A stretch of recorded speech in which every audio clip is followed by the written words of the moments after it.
अथ मातंगी कवच अथ विनियोगः। ओमस्य श्रीमातंगी महामन्त्रस्य दक्षिणामूर्ति ऋषिः विराट् छन्दः। श्रीमातंगी देवता ह्रीं बीजं हूं सतिः क्लीं कीलक। श्रीमातंगी प्रीत्यर्थे पाठे विनियोगः ऋष्यादिन्यासः।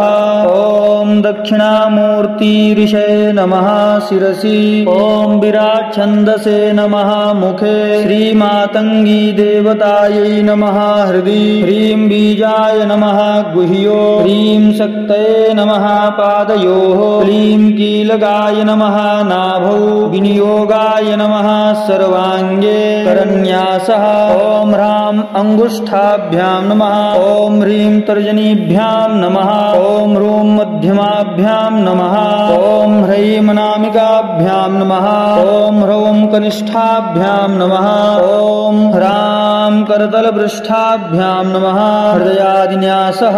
ओम ह्रां हृदये नमः। ओम ह्रीं शिरसे स्वाहा। ओम हूं शिखायै वसट। ओम ह्रौं कवचाय हुम्। ओम ह्रौं नेत्रत्रयाय वौषठ। ओम ह्रां अस्त्राय फट। अथ ध्यानमन्त्रः।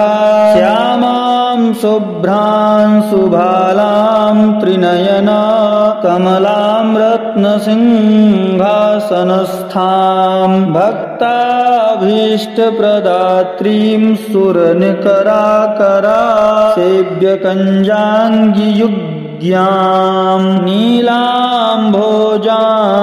कान्तिनिश्चिरनिकरारण्यदावाग्निरूपां नीलाम्भोजांस कान्तिनिश्चिरनिकरारण्यदावग्निरूपां पाशं खड्गं चतुर्भिर्वर कमलकरैः श्वेतकाञ्चाङ्कुशं च मातङ्गीमावहन्तीमभिमतफलदां मोदिनीं चिन्तयामि। ॐ मूलमन्त्रः।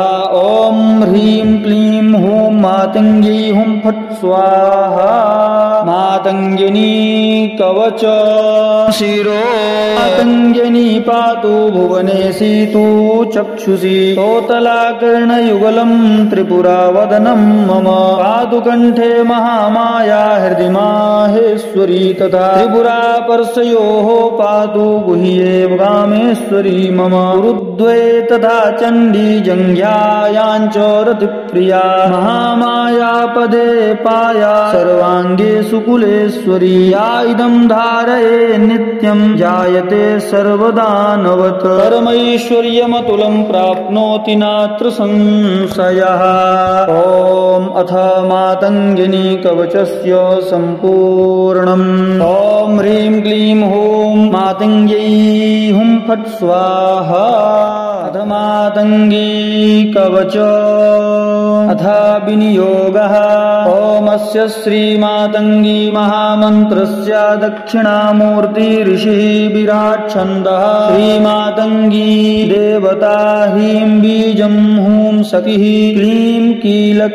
श्रीमातङ्गी प्रीत्यर्थे पाठे विनियोगः ऋष्यादिन्यासः।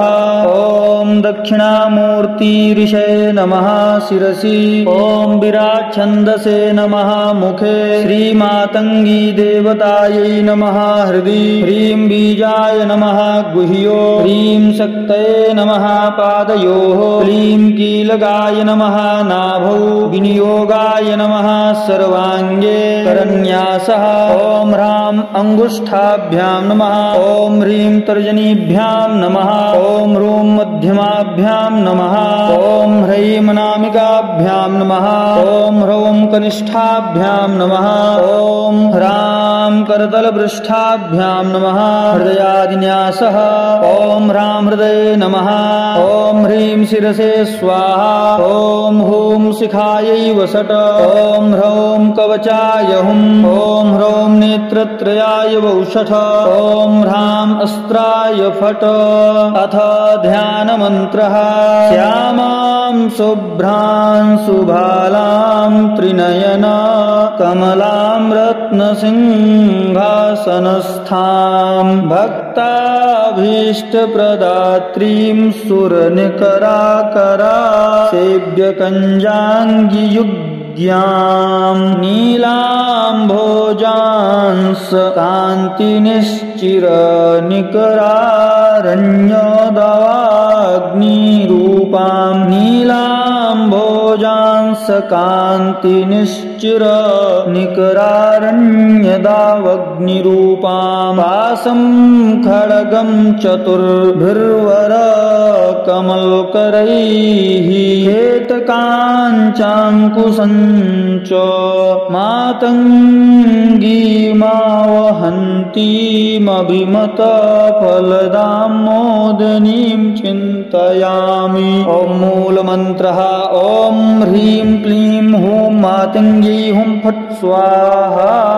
मातङ्गिनी कवच शिरो मातङ्गिनी पातु भुवनेशी तु चक्षुषी तोतलाकर्णयुगलं त्रिपुरावदनं मम पातु कण्ठे महामाया हृदि माहेश्वरी तथा त्रिपुरा परशयोः पातु गुह्ये कामेश्वरी मम गुरुद्वये तथा चण्डी जङ्घ्यायाञ्च रतिप्रिया महामाया पदे पाया सर्वाङ्गे सुकुलेश्वरी या इदं धारये नित्यं जायते सर्वदानवत् परमैश्वर्यमतुलं प्राप्नोति नात्र संशयः। ॐ अथ मातङ्गिनी कवचस्य सम्पूर्णम्। ॐ ह्रीं क्लीं हूं मातङ्ग्यै हुं फट् स्वाहा।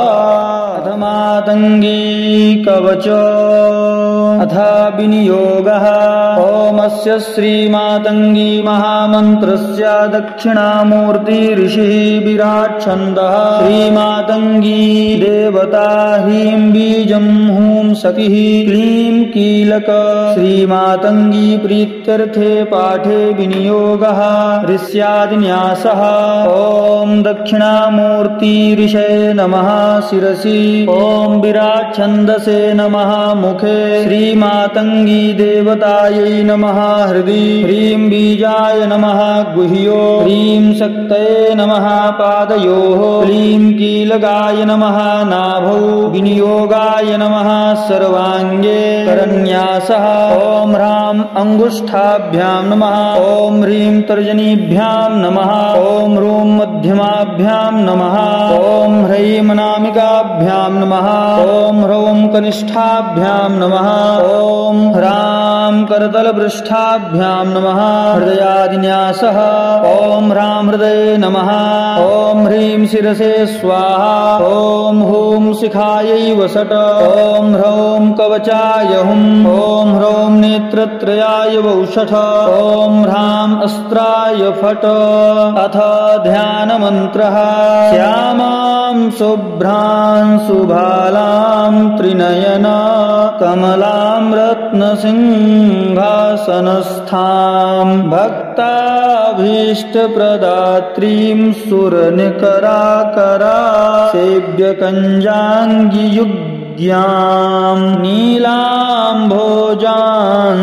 कान्तिनिश्चिरनिकरारण्यदावाग्निरूपां नीलाम्भोजांस कान्तिनिश्चिरनिकरारण्यदावग्निरूपां पाशं खड्गं चतुर्भिर्वरकमलकरैः श्वेतकाञ्चाङ्कुशं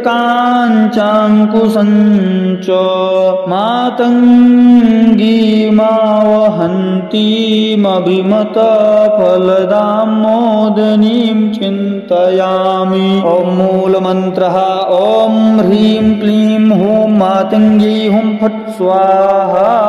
मातङ्गिनी कवच शिरो मातङ्गिनी पातु भुवनेशी तु चक्षुषी तोतलाकर्णयुगलं त्रिपुरावदनं मम पातु कण्ठे महामाया हृदि माहेश्वरी तथा तथा त्रिपुरापर्षयोः पातु गुह्ये कामेश्वरी मम गुरुद्वये तथा चण्डी जङ्घ्यायाञ्च रतिप्रिया महामायापदे पाया सर्वाङ्गे सुकुलेश्वरी या इदं धारये नित्यं जायते सर्वदानवत् परमैश्वर्यमतुलं प्राप्नोति नात्र संशयः। ॐ अथ मातङ्गिनी कवचस्य सम्पूर्णम्। ॐ ह्रीं क्लीं हूं मातङ्ग्यै हुं फट् स्वाहा। अथ मातङ्गी कवच अथ विनियोगः। ॐ अस्य श्रीमातङ्गी महामन्त्रस्य दक्षिणामूर्ति ऋषिः विराट् छन्दः श्रीमातङ्गी देवता ह्रीं बीजं हूं सखिः क्लीं कीलक श्रीमातङ्गी प्रीत्यर्थे पाठे विनियोगः ऋष्यादिन्यासः। ॐ दक्षिणामूर्ति ऋषये नमः शिरसि। ॐ विराट् छन्दसे नमः मुखे श्रीमातङ्गी देवतायै नमः हृदि ह्रीं बीजाय नमः गुह्यो ह्रीं शक्तये नमः पादयोः क्लीं कीलकाय नमः नाभौ विनियोगाय नमः सर्वाङ्गे करन्यासः। ॐ ह्रां अङ्गुष्ठाभ्यां नमः ॐ ह्रीं तर्जनीभ्यां नमः ॐ ह्रूं मध्यमाभ्यां नमः ॐ ह्रैं अनामिकाभ्यां नमः ॐ ह्रौं कनिष्ठाभ्यां नमः ॐ ह्रां करतलपृष्ठाभ्यां नमः हृदयादिन्यासः। ॐ ह्रां हृदये नमः ॐ ह्रीं शिरसे स्वाहा ॐ हूं शिखायै वसट ॐ ह्रौं कवचाय हुं ॐ ह्रौं नेत्रत्रयाय वौषठ ॐ ह्रां अस्त्राय फट्। अथ ध्यानमन्त्रः। श्यामां शुभ्रां सुभालां त्रिनयना कमलां रत्नसिंहासनस्थां भक्ताभीष्टप्रदात्रीं सुरनिकराकरा सेव्यकञ्जाङ्गियुग्यां नीलाम्भोजांस कान्तिनिश्चिरनिकरारण्यदावाग्निरूपां नीलाम्भोजांस कान्तिनिश्चिरनिकरारण्यदावग्निरूपां पाशं खड्गं चतुर्भिर्वरकमलकरैः हेतकाञ्चाङ्कुशं च मातङ्गीमावहन्तीमभिमतफलदां मोदनीं चिन्तयामि। ॐ मूलमन्त्रः। ॐ ह्रीं क्लीं हूं मातङ्गी हुं फट् स्वाहा। मातङ्गिनी कवच शिरो मातङ्गिनी पातु भुवनेशी तु चक्षुषी तोतलाकर्णयुगलं त्रिपुरावदनं मम पातु कण्ठे महामाया हृदि माहेश्वरी तथा त्रिपुरापर्षयोः पातु गुह्ये कामेश्वरी मम गुरुद्वये तथा चण्डी जङ्घ्यायाञ्च रतिप्रिया महामायापदे पाया सर्वाङ्गे सुकुलेश्वरी या इदं धारये नित्यं जायते सर्वदानवत् परमैश्वर्यमतुलं प्राप्नोति नात्र संशयः। ॐ अथ मातङ्गिनी कवचस्य सम्पूर्णम्। ॐ ह्रीं क्लीं हूं मातङ्ग्यै हुं फट् स्वाहा। अथ मातङ्गी कवच अथ विनियोगः। ॐ अस्य श्रीमातङ्गी महामन्त्रस्य दक्षिणामूर्ति ऋषिः विराट् छन्दः श्रीमातङ्गी देवता ह्रीं बीजं हूं सखिः क्लीं कीलक श्रीमातङ्गी प्रीत्यर्थे पाठे विनियोगः ऋष्यादिन्यासः। ॐ दक्षिणामूर्ति ऋषये नमः शिरसि। ॐ विराट् छन्दसे नमः मुखे श्रीमातङ्गी देवतायै नमः हृदि ह्रीं बीजाय नमः गुह्यो ह्रीं शक्तये नमः पादयोः क्लीं कीलकाय नमः नाभौ विनियोगाय नमः सर्वाङ्गे करन्यासः ॐ ह्रां अङ्गुष्ठाभ्यां नमः ॐ ह्रीं तर्जनीभ्यां नमः ॐ ह्रूं मध्यमाभ्यां नमः ॐ ह्रैं अनामिकाभ्यां नमः ॐ ह्रौं कनिष्ठाभ्यां नमः ॐ ह्रां करतलपृष्ठाभ्यां नमः हृदयादिन्यासः ॐ ह्रां हृदये नमः ॐ ह्रीं शिरसे स्वाहा ॐ हूं शिखायै वसट ॐ ह्रौं कवचाय हुं ॐ ह्रौं नेत्रत्रयाय वौषठ ॐ ह्रां अस्त्राय फट अथ ध्यानमन्त्रः श्यामां शुभ्रां सुभालां त्रिनयना कमलां रत्नसिंहासनस्थां भक्ताभीष्टप्रदात्रीं सुरनिकराकरा सेव्यकञ्जाङ्गियुग्यां नीलाम्भोजांस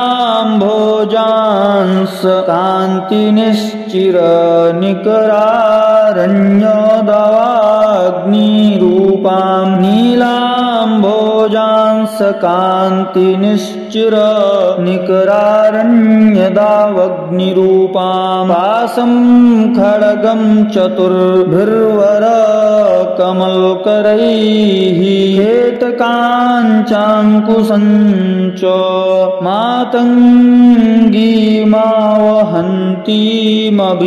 मातङ्गीमावहन्तीमभिमतफलदां मोदनीं चिन्तयामि ॐ मूलमन्त्रः ॐ ह्रीं क्लीं हूं मातङ्गी हुं फट् स्वाहा मातङ्गिनी कवच शिरो मातङ्गिनी पातु भुवनेशी तु चक्षुषी तोतलाकर्णयुगलं त्रिपुरावदनं मम पातु कण्ठे महामाया हृदि माहेश्वरी तथा त्रिपुरा पर्शयोः पातु गुह्ये वामेश्वरी मम गुरुद्वये तथा चण्डी जङ्घ्यायाञ्च रतिप्रिया महामाया पदे पाया सर्वाङ्गे सुकुलेश्वरी या इदं धारये नित्यं जायते सर्वदानवत् परमैश्वर्यमतुलं प्राप्नोति नात्र संशयः ॐ अथ मातङ्गिनी कवचस्य सम्पूर्णम् ॐ ह्रीं क्लीं हूं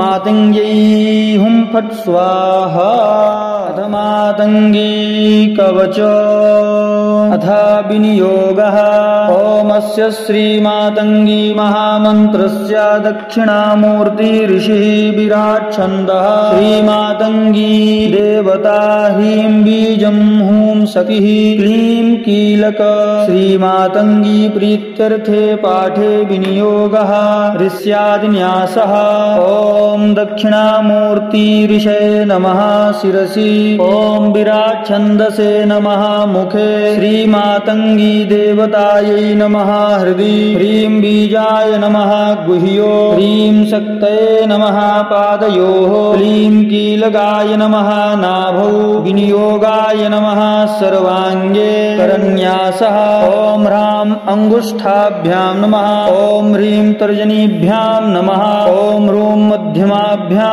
नमः ॐ ह्रैं अनामिकाभ्यां नमः ॐ ह्रौं कनिष्ठाभ्यां नमः ॐ ह्रां करतलपृष्ठाभ्यां नमः हृदयादिन्यासः ॐ ह्रां हृदये नमः ॐ ह्रीं शिरसे स्वाहा ॐ हूं शिखायै वसट ॐ ह्रौं कवचाय हुं ॐ ह्रौं नेत्रत्रयाय वौषठ ॐ ह्रां अस्त्राय फट अथ ध्यानमन्त्रः श्यामां शुभ्रां सुभालां त्रिनयना कमलां रत्नसिंहासनस्थां भक्ताभीष्टप्रदात्रीं सुरनिकराकरा सेव्यकञ्जाङ्गियुग्यां नीलाम्भोजांस कान्तिनिश्चिरनिकरारण्यदावाग्निरूपां नीलाम्भोजांस कान्तिनिश्चिर निकरारण्यदावग्निरूपाम् पासं खड्गं चतुर्भिर्वर कमलकरैः हेतकाञ्चाङ्कुशञ्च मातङ्गीमावहन्तीमभिमतफलदां मोदनीं चिन्तयामि। ॐ मूलमन्त्रः ॐ ह्रीं क्लीं हूं मातङ्ग्यै हुं फट् स्वाहा। मातङ्गिनी कवच शिरो मातङ्गिनी पातु भुवनेशी तु चक्षुषी तोतलाकर्णयुगलं त्रिपुरावदनं मम पातु कण्ठे महामाया हृदि माहेश्वरी तथा त्रिपुरा परशयोः पातु गुह्ये कामेश्वरी मम गुरुद्वये तथा चण्डी जङ्घ्यायाञ्च रतिप्रिया महामाया पदे पाया सर्वाङ्गे सुकुलेश्वरी या इदं धारये नित्यं जायते सर्वदानवत् परमैश्वर्यमतुलं प्राप्नोति नात्र संशयः। ॐ अथ मातङ्गिनी कवचस्य सम्पूर्णम्। ॐ ह्रीं क्लीं हूं मातङ्ग्यै हुं फट् स्वाहा। अथ मातङ्गी कवच अथ विनियोगः।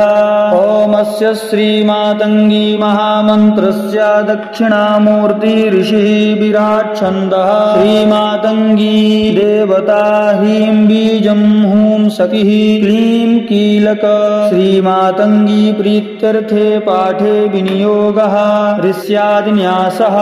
ॐ दक्षिणामूर्ति ऋषये नमः शिरसि ॐ विराट् छन्दसे नमः मुखे श्रीमातङ्गी देवतायै नमः हृदि ह्रीं बीजाय नमः गुह्यो ह्रीं शक्तये नमः पादयोः क्लीं कीलकाय नमः नाभौ विनियोगाय नमः सर्वाङ्गे करन्यासः। ॐ ह्रां अङ्गुष्ठाभ्यां नमः ॐ ह्रीं तर्जनीभ्यां नमः ॐ ह्रूं मध्यमाभ्यां नमः ॐ ह्रैं अनामिकाभ्यां नमः ॐ ह्रौं कनिष्ठाभ्यां नमः ॐ ह्रां करतलपृष्ठाभ्यां नमः हृदयादिन्यासः। ॐ ह्रां हृदये नमः ॐ ह्रीं शिरसे स्वाहा ॐ हूं शिखायै वसट ॐ ह्रौं कवचाय हुं ॐ ह्रौं नेत्रत्रयाय वौषठ ॐ ह्रां अस्त्राय फट्। अथ ध्यानमन्त्रः श्यामां शुभ्रां सुभालां त्रिनयन कमलां रत्नसिंहासनस्थां भक्ताभीष्टप्रदात्रीं सुरनिकराकरा सेव्यकञ्जाङ्गियुग्यां नीलाम्भोजांस कान्तिनिश्चिरनिकरारण्यदावाग्निरूपां नीलाम्भोजांस कान्तिनिश्चिरनिकरारण्यदावग्निरूपां पासं खड्गं चतुर्भिर्वर कमलकरैः हेतकाञ्चाङ्कुशञ्च मातङ्गीमावहन्तीमभिमतफलदां मोदनीं चिन्तयामि। ॐ मूलमन्त्रः ॐ ह्रीं क्लीं हूं मातङ्ग्यै हुं फट् स्वाहा। मातङ्गिनी कवच शिरो मातङ्गिनी पातु भुवनेशी तु चक्षुषी तोतलाकर्णयुगलं त्रिपुरावदनं मम पातु कण्ठे महामाया हृदि माहेश्वरी तथा त्रिपुरा परशयोः पातु गुह्ये कामेश्वरी मम गुरुद्वये तथा चण्डी जङ्घ्यायाञ्च रतिप्रिया महामाया पदे पाया सर्वाङ्गे सुकुलेश्वरी या इदं धारये नित्यं जायते सर्वदानवत् परमैश्वर्यमतुलं प्राप्नोति नात्र संशयः। ॐ अथ मातङ्गिनी कवचस्य सम्पूर्णम्। ॐ ह्रीं क्लीं हूं मातङ्ग्यै हुं फट् स्वाहा।